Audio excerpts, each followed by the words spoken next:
Hello everyone, it is Adam Ferns here bringing you with a new video, and this one is Beast Quest Beast Review Series 20, The Isle of Ghosts. Now, I was just looking at the previous videos uploaded onto my channel and I realised that all of them, pretty much, apart from maybe one within the past few weeks, was Beast Quest related. And most of them was the Battle of the Beasts. So I'm going to need to make some adjustments, probably upload other videos which aren't Beast Quest related, but clearly not today, because after this video I'm going to do round 5 of Battle of the Beasts, and then that'll be a day for me. So yeah, as I said, this is Beast Quest Beast Review Series 20, The Isle of Ghosts, and let's just get right into this. So first we're going to start things off with the first book of the series, being Zoolock the Winged Spirit. Now design is a 6 out of 10, as it does look a bit basic to me. It's just basically a giant bird, kind of a cross between Hawkeye and Cronus. So yeah, and originally when I saw the cover I thought this was probably its eye. No, not its eye, that it was one of its eye to blind people, but I thought it was her egg. So, okay. The abilities are 7 out of 10, as it's just, she can fly, she can screech very loudly, she can blind people with her eyes, and also she can blind people with her wings and chest. So, they're a bit boring, really, those abilities, because some we've either seen before or are unique, just very boring. And the fight is a 7 out of 10 because it's not really a memorable fight, because I can't really remember much about it apart from Tom had to fight using one of his other senses as not sight, which is a unique concept, hence why I gave it a 7, but it's not really enough to make it a great fight. So I need to keep it on this side, so I'll go into the light here. So with that, the total for Zoolock is 20 out of 30. It's a bit disappointing as the abilities were boring and design... Yeah, it's a bit disappointing as the abilities were boring and the design and fight was okay, but wasn't good. Now, looking back at this, I feel like I should have given Zoolock's design a 7 as well. As I said, the design and fight were okay. Obviously, abilities were boring, so it could have been an even 7, but sticking to it how it is, because I judge the designs based on what I see on the cover, and without reading it, so I just judge on the design from the cover without reading it. So, and trust me, with one of the books I've read that's in the next series review, pardon me, I regretted that decision straight away when I saw the rest of the beast. More than in the next beast review though. Moving on, we have Skalix the Snapping Horror.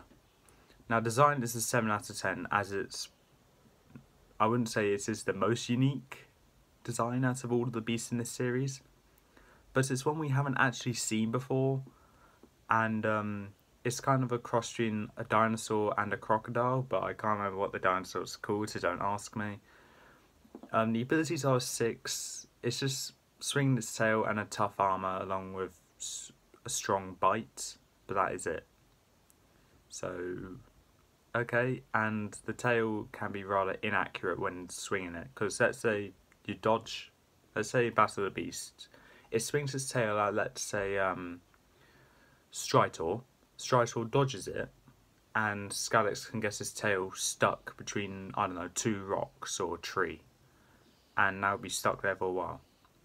The fight was a 7 out of 10, as it was literally beating Skalix with his own weapon, which was seen before, but I think it was kind of good because we haven't seen it for a while, and it is better than Zoolock's, but yeah, I wouldn't say the Beast is better than Zoolock. I'll say Zoolock is still better than Skalix.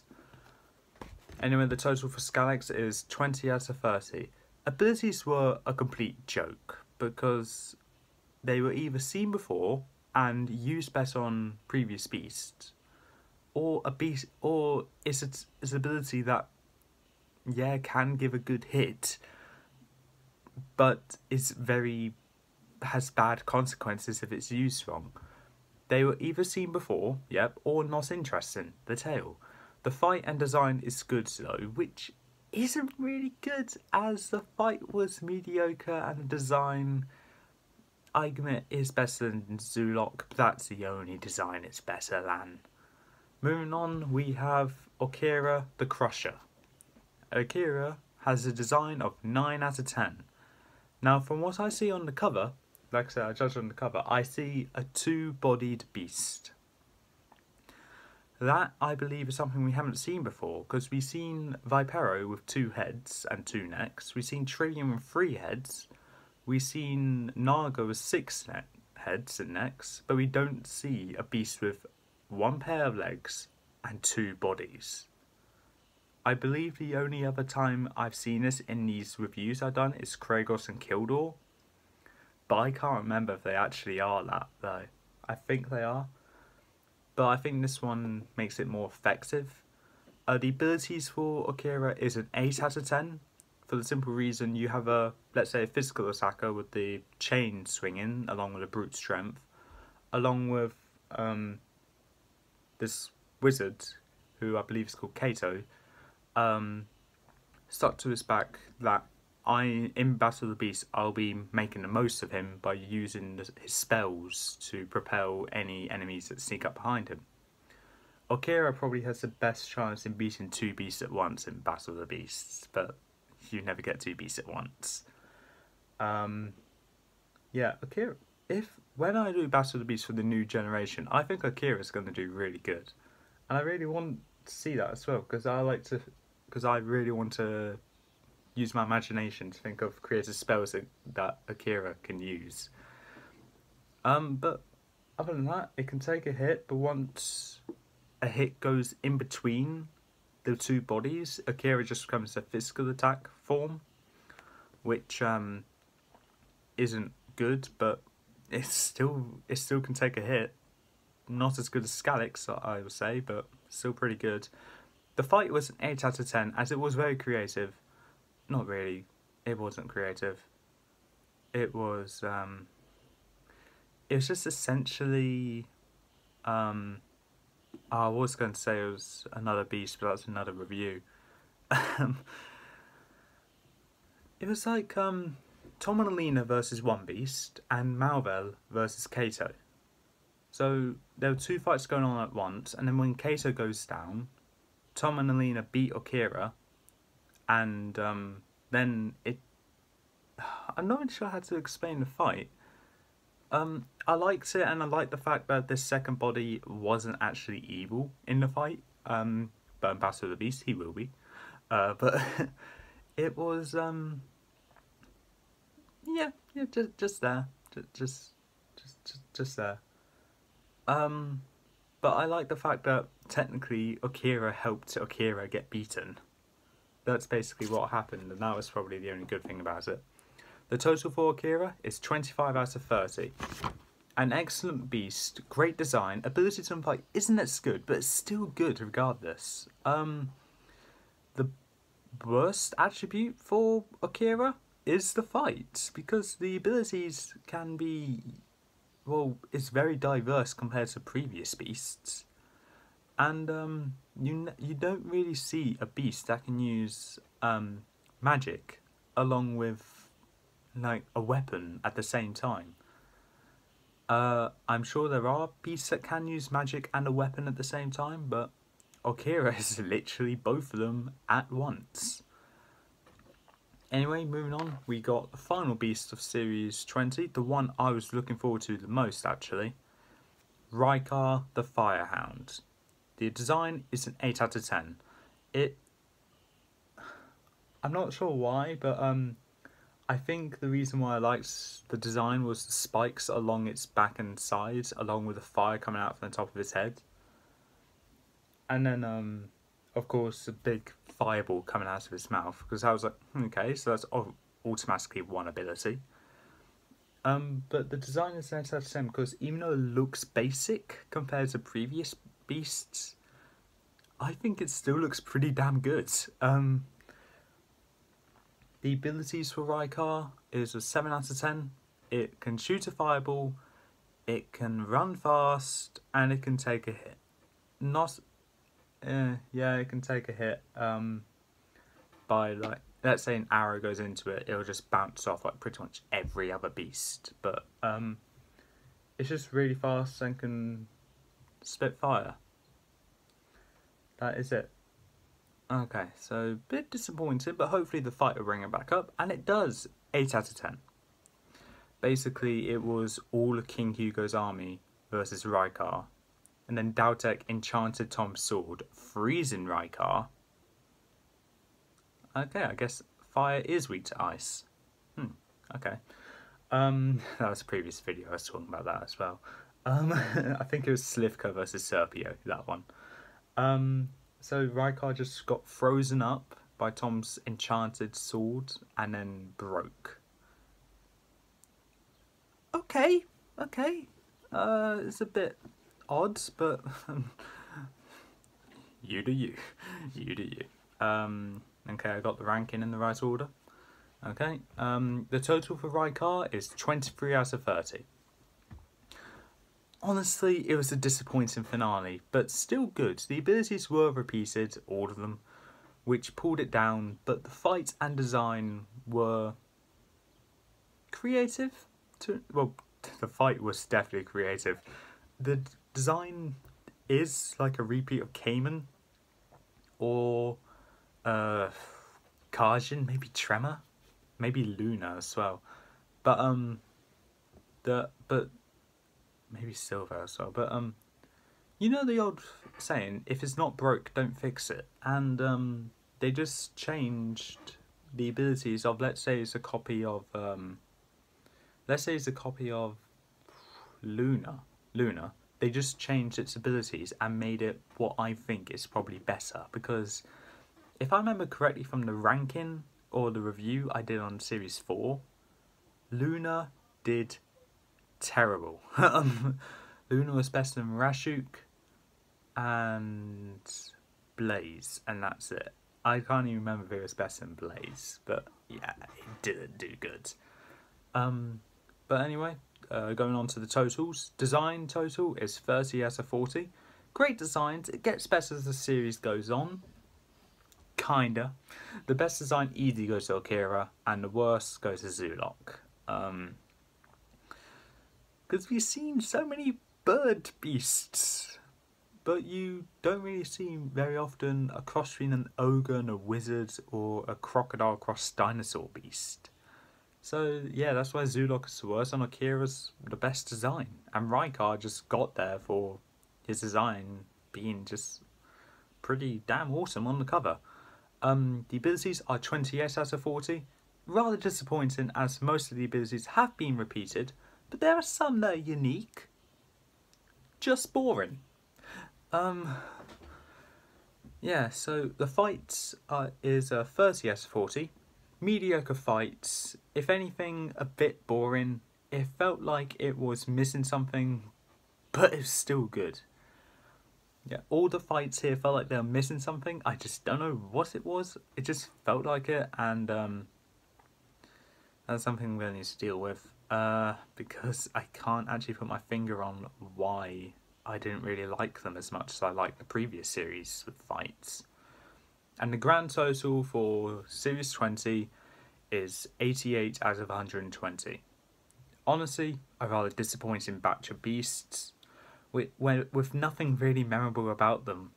The only one that stands a chance of being remembered when I'm just skimming all the books, all my books, just going like, yeah, I remember that one, I remember that one, I remember that one. Obviously, I remember Furno. Then when I get to Series 20, only Akira I would remember, which isn't really good, as Akira's kind of like the middle beast. Before I get onto the ranking though, I do need to bring up something which Lucas said in his review, which I completely agree with. At the beginning of the series in Zoolock, Daltek tells Tom and Alina that the beasts in the Isle of Ghosts are all evil, pure evil. Skalix and Rykar, yeah, okay, I agree.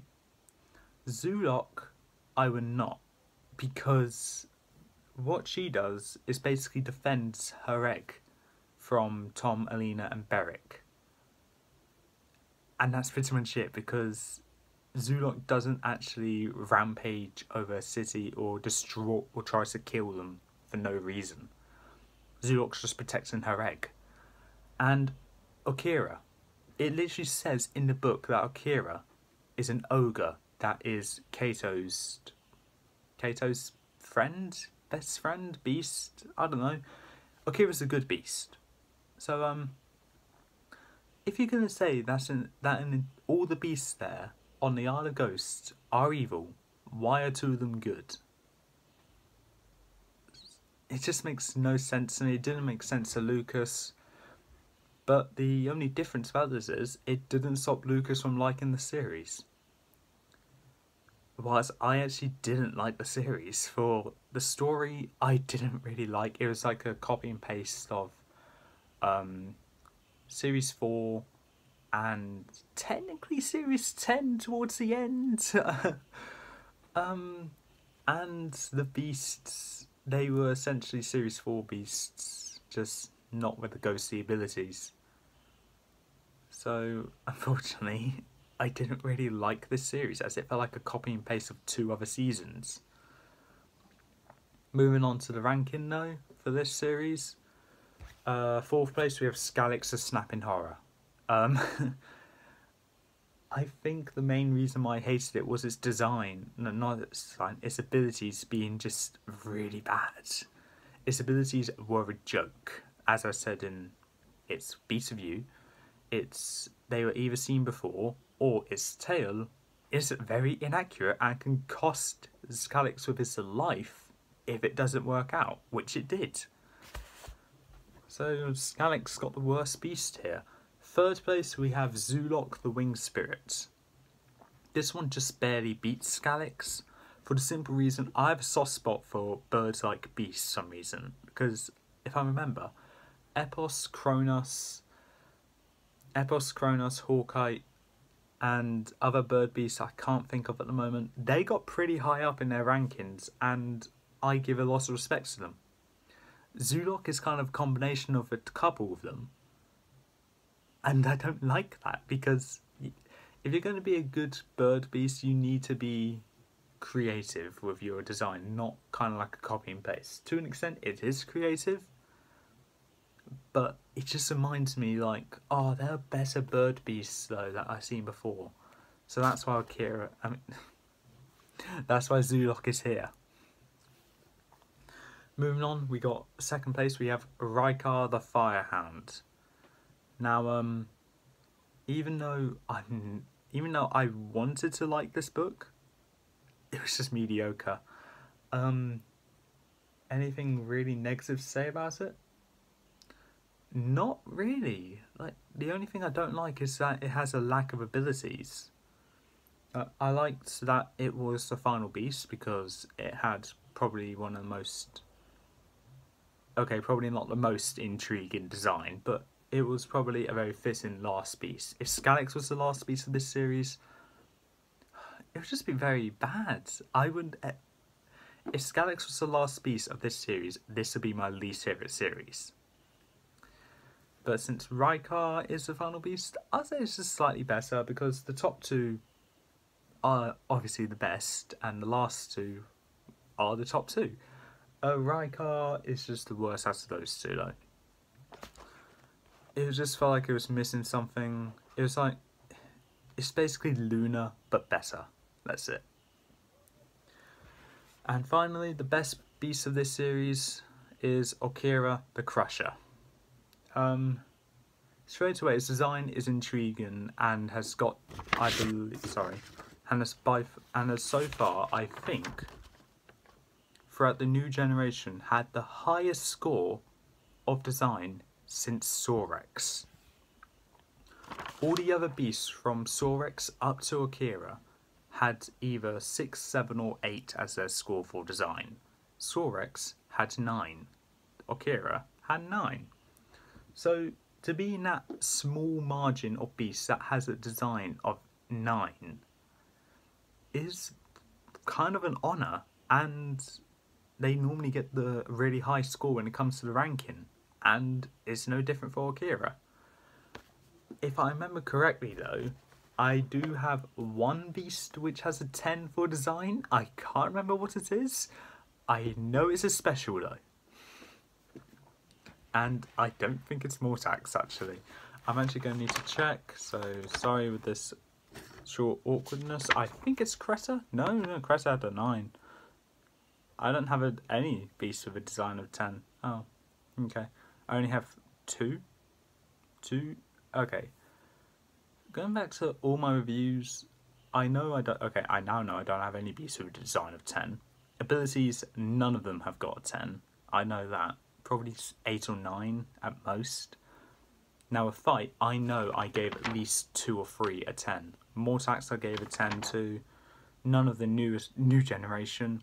Koba was so close to a 10, but I didn't give it to him because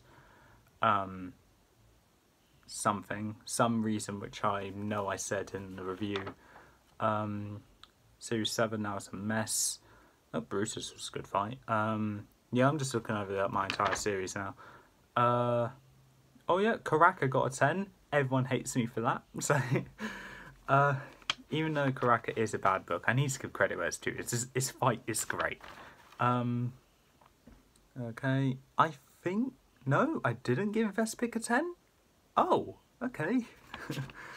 Okay, well, that means Karaka got the first 10 for fight. And then Mortax got second. Anything after the specials? So, past that. None for Series 15, none for Series 14, no for Series 16, 17, 18 and 19. And 20. There are only 2 beasts with a score of 10 for their fights, and one of them is bad.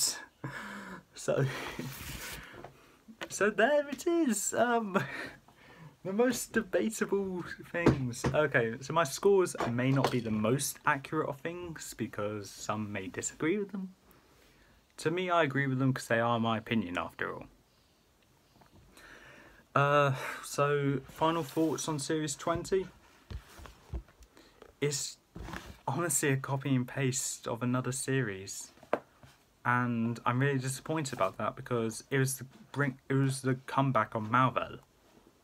And then it just ruined it for me. So, with that, I need to say it's nowhere near the best series. But, as I said after my Series 10 review, I said I'll be ranking all the beasts from 1 to 60 after my Series 10 review. And I did. And then I said after that, I'll be ranking all the beasts from Series 1 to 20, which I'll be doing after Battle with the Beasts. And since we only have 5 beasts left, that won't be long to wait for that series. But until then, that is all for this time. If you liked what you saw or heard, leave a like, leave a comment, don't forget to subscribe, press that little notification bell down the corner below, and I'll see you next time.